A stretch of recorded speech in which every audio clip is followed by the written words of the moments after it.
কথা বলেন, সে আগামী দিন যিনি গ্যারান্টির মাধ্যমে গ্যারান্টি দিচ্ছেন, উনাকে তৃতীয়বারের জন্য ভারতবর্ষের প্রধানমন্ত্রীত্বের দায়িত্ব নেওয়ার নির্বাচন। বন্ধুগণ, আজকে এখানে উপচে পড়া ভিড় দেখে আমি অত্যন্ত খুশি।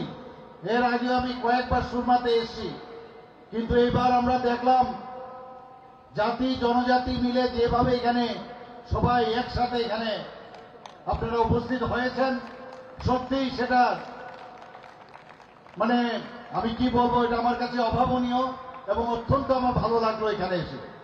মাননীয় প্রধানমন্ত্রীজি কিছুদিন আগে আপনারা জানেন যে বিবেকানন্দ যে ময়দান, আস্তাবল ময়দান আগরতলায়, সেখানে উনি এসেছিলেন। এসে কি বলেছেন যে আমি যে 10 বছর যে প্রধানমন্ত্রীজির দায়িত্ব আমি নিয়েছি এবং যেভাবে আমি দেশকে চালিয়েছি সেটা অনেকটা ট্রেইলার। বলেছে ये तो ट्रेलर है और पिक्चर तो अभी बाकी है। নিশ্চয় আপনাদের মনে আছে এই কথাটা। অর্থাৎ আগামী দিনে কি হবে আমরা বুঝতে পারছি যখন আমাদের তৃতীয়বারের জন্য মাননীয় প্রধানমন্ত্রী মোদীজি আবার এই প্রধানমন্ত্রীজির দায়িত্ব নেবেন। বন্ধুগণ, 2014 আগে এই দেশ টিকবে কি টিকবে না এই নিয়ে একটা আমরা সন্দিহান ছিলাম। দেশের কি অবস্থা ছিল, মিলিজুলি সরকার বিভিন্নভাবে দুর্নীতিতে যুক্ত ছিল, আমরা সবাই জানি। আমাদের এই দেশ টিকবে কি টিকবে না এমন একটা অবস্থার মধ্যে দাঁড়িয়েছিল। সেই জায়গায় দাঁড়িয়ে যখন 2014-তে আমাদের যশস্বী প্রধানমন্ত্রী নরেন্দ্র মোদীজি যখন দায়িত্বভার নিলেন, তখন উনি বুঝিয়ে দিলেন দেশকে কিভাবে চালাতে হয়। সেটা উনি সমস্ত আমাদের মানুষের কাছে একটা প্রকৃষ্ট উদাহরণ হিসাবে উনি সেটা দেখিয়ে দিলেন। সারা পৃথিবীর মধ্যে আজকে G20-তেও মাননীয় প্রধানমন্ত্রীজিকে আমরা দেখেছি। সারা পৃথিবীর রাষ্ট্রনেতারা এখন মাননীয় প্রধানমন্ত্রীজিকে একটা অন্য চোখে দেখছেন। আজকে ভারতবর্ষ এমন এক জায়গায় গেছে যেখানে বলা হচ্ছে যে আমরা আগামী দিন যে বিশ্ব বন্ধুর যে স্থান মাননীয় প্রধানমন্ত্রীজির নেতৃত্বে নিয়েছে, সেই দিকে আবার দাবিত হবে। সেটাই আমাদের যে ইচ্ছা, সেই দিকে আমাদের আগামী দিনে সেই দিকে আমরা প্রভাবিত হব। বন্ধুগণ, আমরা দেখেছি আগে যে আমাদের দেশের মধ্যে যেখানে নিরাপত্তার সুরক্ষার প্রশ্ন, আমাদের এখানে পাকিস্তানের যে টেররিস্টরা আমাদের সোলজারদের গলা কেটে ভারতবর্ষে ফেলে রাখত। নিশ্চয় আপনাদের মনে আছে। সেই জায়গায় বিভিন্ন জায়গায় জম্মু কাশ্মীর বিভিন্ন আমাদের সেই মুম্বাইয়ের ঘটনা আপনারা মনে আছে, নর্থ ইস্টের ঘটনা মনে আছে। সব জায়গায় টেররিস্টদের আনাগোনা ছিল। বোম ব্লাস্টিং থেকে শুরু করে মানুষকে ধরে নিয়ে যাওয়া, মুক্তিপণ, খুন, সন্ত্রাস, এগুলো তো আমরা দেখে এসেছিলাম। কিন্তু মাননীয় প্রধানমন্ত্রীজি যখন সেই এয়ার স্ট্রাইক করলেন, সার্জিক্যাল স্ট্রাইক করলেন, তারপর কিন্তু আর পাকিস্তানের সেই আর সাহস এরপর থেকে আর দেখা দেয়নি।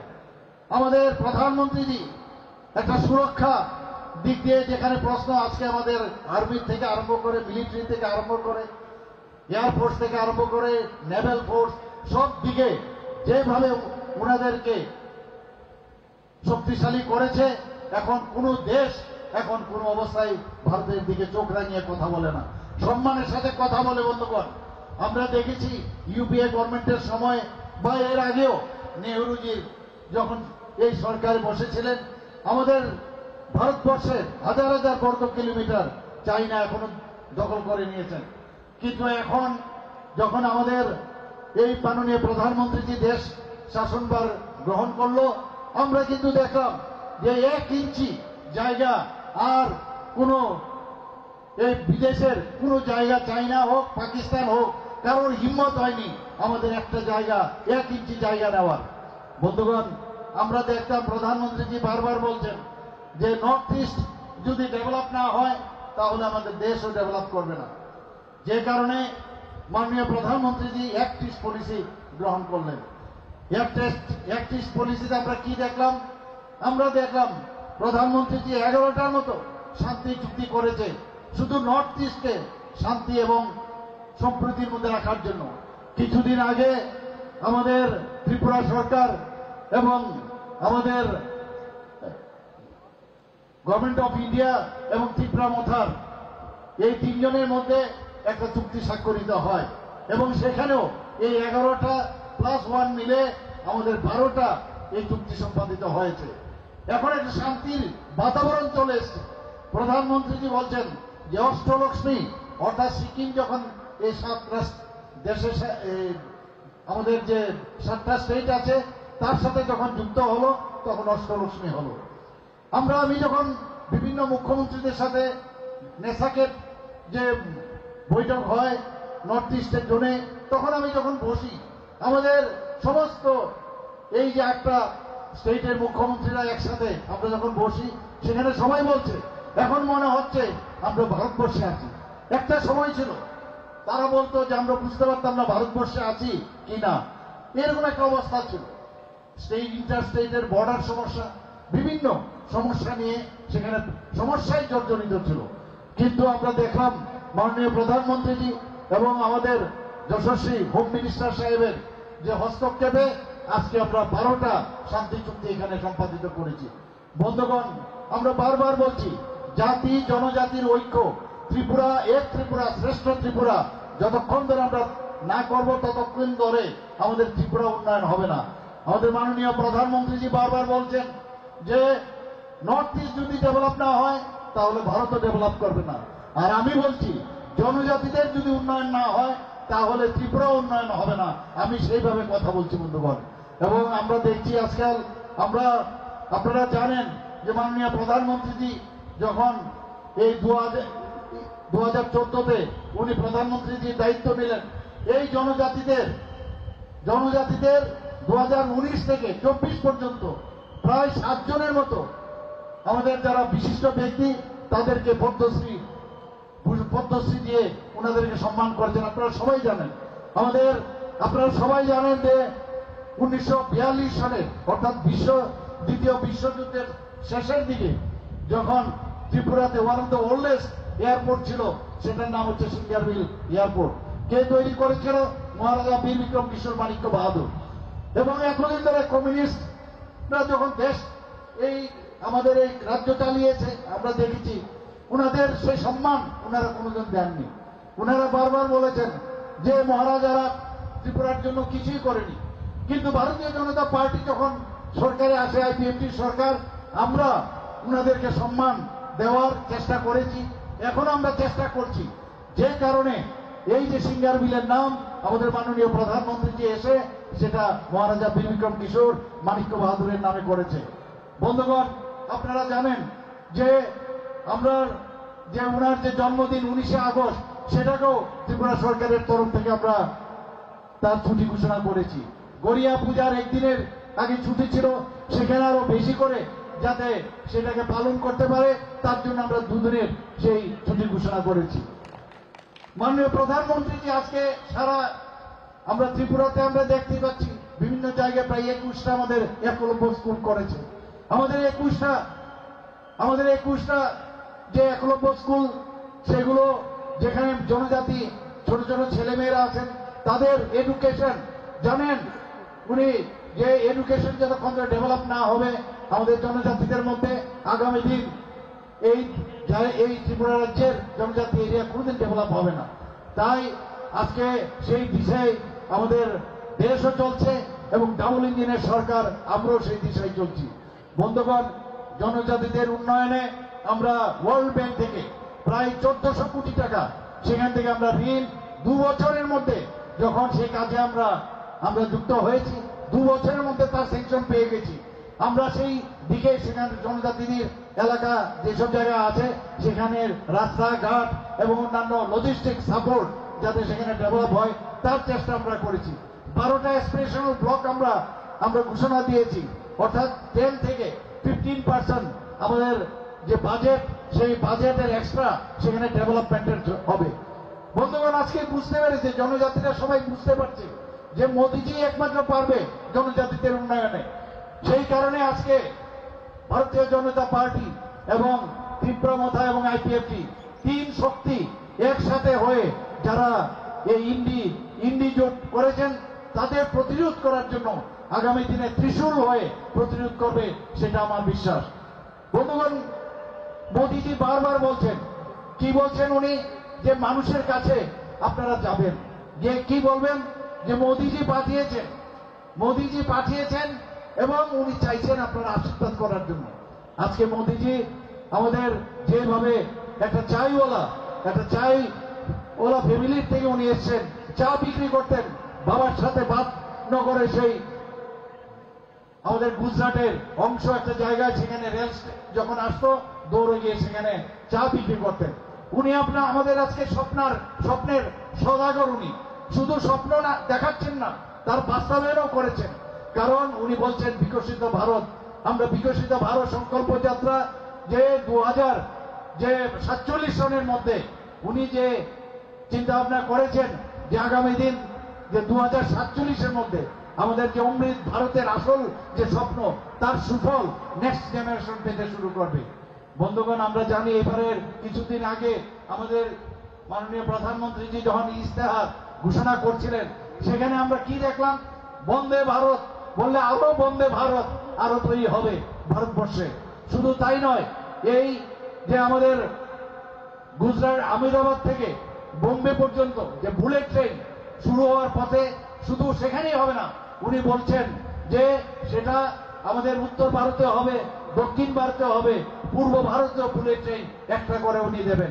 বন্ধুগণ, আমরা জানি প্রধানমন্ত্রীর সবচেয়ে বড় যে যোজনা, সেটা হচ্ছে আমাদের প্রধানমন্ত্রীর জন আরোগ্য যোজনা। স্বাস্থ্যের দিক দিয়ে সমস্ত মানুষ যাতে সেই স্বাস্থ্যের অধিকার থেকে বঞ্চিত না হয়, সেই বিষয়টা উনি করেছিলেন। 5 লক্ষ টাকা করা প্রতিটি ফ্যামিলি প্রতি বছর করে পাবে। এবং আমরা কি দেখলাম, যে এইবারের যে ইস্তেহারে উনি বলেছেন যারা এখানে বয়স 70-এর উপরে, ওনাদের জন্য আমি সুখবরটা দিচ্ছি, তাদেরকেও এইবার যেটা এই প্রধানমন্ত্রী জন আরোগ্য যোজনায় সে কাভারেজ ছিল না, তারা এখন 70 বছরের উপরে, তার মধ্যে কোনো ক্যাপিং হবে না, তারা সবাই 70 বছরের উপরে আসলে প্রধানমন্ত্রী জন আরোগ্য যোজনার সুযোগ পাবে। ট্রান্সজেন্ডারদের জন্য সেই সুযোগ উনি রেখেছেন। বন্ধুগণ, উনি একের পর এক কঠিন সিদ্ধান্ত নিচ্ছেন, উনি গ্যারান্টির কথা বলছেন।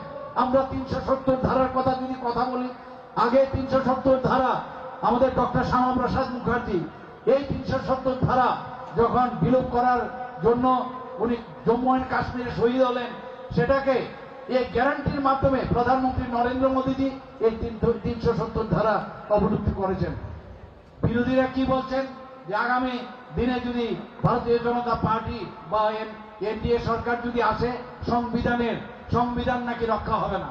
বন্ধুগণ, আমরা বারবার বলছি যে সংবিধান যদি আমাদের বি.আর. আম্বেদকরজি নিজেও আসেন, এই সংবিধানকে পরিবর্তন করা যায় না। একটা ভুল বুঝানোর একটা চেষ্টা এবং প্রক্রিয়া এখনো বিরোধীদের তরফ থেকে সে চেষ্টা চালিয়ে যাচ্ছে। আমরা দেখেছি 370 ধারা বিলোপ করার পর আজকে জম্মু অ্যান্ড কাশ্মীরে সেখানে যারা বসবাসকারী সবাই বলছে যে না, এতদিন বাদে আমরা মনে হচ্ছে যেন স্বাধীনতার স্বাদ পেয়েছি আমরা। 370 ধারাতে কি বলছেন, ডক্টর বি.আর. আম্বেদকর বলেছেন, কোনদিন বলেননি যে একই দেশের মধ্যে একই বিধান, একই নিশান আর একই প্রধান থাকবে, সেটা কোনোদিন সম্ভব নয়। তাহলে এইটা যদি অবলুপ্ত করে থাকে, তাহলে তো উনি সংবিধান বাঁচিয়েছেন আমাদের মাননীয় প্রধানমন্ত্রী।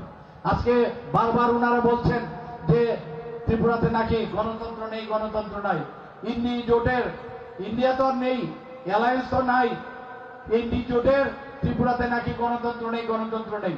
আপনারা নিজেরা দেখেছেন, যারা বলছেন এত সুন্দরভাবে বিভিন্ন জায়গায় গিয়ে বক্তৃতা দিতে পারছেন, ভাষণ দিতে পারছেন, লোকজন নেই। কারণ ওনারা যে ভাষায় কথা বলেন মানুষ বুঝে গেছে যে এগুলো অভিনয় ছাড়ার কিছু নয়। এখন আমরা গত পরশুদিন যে পশ্চিম আসনের যে আমাদের পার্লামেন্টারি ইলেকশন হলো, লোকসভার ইলেকশন হলো, সারা ভারতবর্ষের মধ্যে আমরা হাইয়েস্ট এখানের যারা মতদাতা তাদের 81% সারা ভারতবর্ষের মধ্যে প্রথম স্থান অধিকার করেছে, সে ভোটদান সেখানে করেছেন। আমি নিশ্চিত যে পূর্ব আসনেও আগামী 26শে এপ্রিল যে ভোট এখানে হবে আমাদের রাজকন্যা মহারানী কৃতি সিং দেববর্মা মহোদয়াকে। আপনারা সেইভাবে ভোট দিয়ে সেই 81%-এর সাথে কম্পিটিশন হওয়া উচিত এবং ভারতবর্ষের মধ্যে তারও স্থান হওয়া উচিত। বন্ধুগণ, আমরা দেখছি এখন অরণ্যরোদন, আমাদের ক্রোকোডাইল টিয়ার্স আমরা দেখেছি। এই আমাদের যারা আজকে এত বছর ধরে যারা এই জনজাতিদের জন্য খালি আমরা দেখতাম ভোট বাক্সে পরিণত করেছে, সেই রিয়াং শরণার্থীদের তাদের জন্য কিচ্ছু করেনি। ভারতীয় জনতা পার্টি আসার পর মাননীয় প্রধানমন্ত্রীজি তাদের সেটেলমেন্টের জন্য 500 থেকে 600 কোটি টাকা ব্যয়ে তাদের সেটেলমেন্টের জন্য 12টা জায়গায় সেই ব্যবস্থা করেছেন। ওখানে স্কুল থেকে আরম্ভ করে, সেখানে ইলেকট্রিফিকেশন থেকে আরম্ভ করে, খাদ্য থেকে আরম্ভ করে, বিভিন্নভাবে আর্থিকভাবে সাহায্য করার থেকে সব দিকে আমাদের মাননীয় প্রধানমন্ত্রীজি সেই কাজটা করছেন। কিন্তু এর আগে আমরা দেখিনি আমাদের এই দুঃশাসন কুশাসন প্রায় 35 বছরের যে রাজত্বকালে আমরা দেখেছি। 2018-এ আমাদের মাননীয় প্রধানমন্ত্রীজি আমাদের মুক্তি দিয়েছেন এবং আমরা তার ফলে উনি আমাদের মুক্তি দিয়েছিলেন 2018-তে এবং 2018-র পর আমরা 2019-এ উনাকে 2টো পদ্মচিহ্নে ভোট দিয়ে 2টো আসন আমরা উপহার দিয়েছিলাম। আবার 2023-এও আবার উনি উনার মার্গদর্শনে এই ত্রিপুরাতে ভারতীয় জনতা পার্টি এবং আইপিএফটির সরকার সেখানে প্রতিষ্ঠিত হয়। এখন ত্রিপুরা মতো আমাদের সাথে যুক্ত হয়েছে। তো এই সরকার এখন আগামী দিন সাধারণ মানুষের জাতি জনজাতি সবার জন্য আমরা কাজ করব, সেই অঙ্গীকার আজকের এই যে নির্বাচনের সমাবেশে যারা উপস্থিত আছে তাদের সামনে আমি রাখছি। বন্ধুগণ, মোদীজির হাত অবশ্যই আমাদের শক্তিশালী করতে হবে। দুর্নীতিমুক্ত রাষ্ট্র যদি গঠন করতে হয়, রাষ্ট্রবাদী চিন্তাধারা আর্থসামাজিক যে উন্নয়ন যে চিন্তা ভাবনা করছেন তার উন্নয়নের জন্য মোদীজির হাত অবশ্যই আমাদের শক্তিশালী করতে হবে। 370 যে উনি যে আমাদের বলেছেন যে ভারতীয় জনতা পার্টির একা 370 আমাদের আসন সংখ্যা এবং আমাদের যারা অ্যালায়েন্স পার্টনার তাদেরকে নিয়ে 400-র অধিক আমরা আসন সংখ্যা পাবো। 370 কেন এই যে নির্দিষ্ট একটা সংখ্যা বললেন, এই আমাদের 370 আর্টিকেল বিলোপ করলেন, তাকে সম্মান দেওয়ার জন্য আমাদের মাননীয় প্রধানমন্ত্রীজি 370 যে সংখ্যাটা বললেন। বন্ধুগণ, আমরা দেখেছি 2014-তে 2019-এ মাননীয় প্রধানমন্ত্রীজি যখন যে কথাটা বলেন যে 370 400, সেটা দেখা গেছে যে গ্যারান্টি যেটা বলছেন সেটা আক্ষরিক অর্থেই সেটা হয়। এবং আমি নিশ্চিত যে আগামী দিনে ভারতীয় জনতা পার্টির নেতৃত্বাধীন সরকার এবং কেন্দ্রে অবশ্যই সেটা হবে এবং আমাদের ত্রিপুরাতেও এই যে ডাবল ইঞ্জিনের সরকার একসাথে মিলে এক ত্রিপুরা শ্রেষ্ঠ ত্রিপুরা আমরা করব। বন্ধুগণ, এখানে এই তপ্ত রৌদ্র আপনারা এখানে দীর্ঘক্ষণ ধরে আপনারা বসে আছেন। আমি নিশ্চিত যে আগামী দিন আমরা এখান থেকে আমরা যেভাবে আমরা এখান থেকে আমাদের নেতা নেত্রীরা যা বলেছেন সেইগুলো মানুষের কাছে দিয়ে নিয়ে যাবেন। মোদিজি আমাদেরকে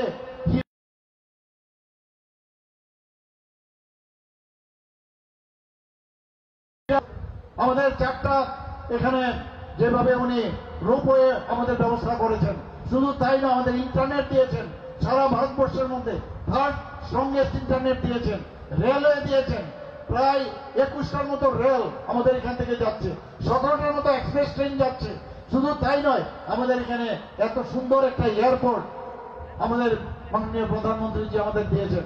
যখন আমাদের এখানে মৈত্রী সেতু শুরু হয়ে যাবে তখন সাউথ ইস্ট এশিয়া প্রবেশদ্বার হবে। এখান থেকে যে ট্রায়াল রান হয়ে গেছে আখাউড়া থেকে, আখাউড়া যে রেল সে বিষ্ণুপুর থেকে হয়ে গেছে, সেটা যখন শুরু হবে ত্রিপুরার থেকে আগরতলা থেকে কলকাতায় যেতে আমার কাছে যা খবর আছে 5 থেকে 6 ঘন্টার মধ্যে আমরা কলকাতায় পৌঁছে যাব। ত্রিপুরার চেহারাই পাল্টে যাবে আগামী দিন। বন্ধুগণ, কাজে প্রধানমন্ত্রীজিকে আমাদের অবশ্যই আগামী দিনে আবার তৃতীয়বারের জন্য আমরা দেখতে চাই। এর জন্য আমি বলবো আমাদের পশ্চিম আসনের তো ভোট হয়ে গেছে এবং নিশ্চয়ই আপনারা সবাই সকাল সকাল উঠে আপনাদের বিধায়িকা বলেছেন সকাল সকাল উঠে আপনারা ভোট কেন্দ্রে যাবেন এবং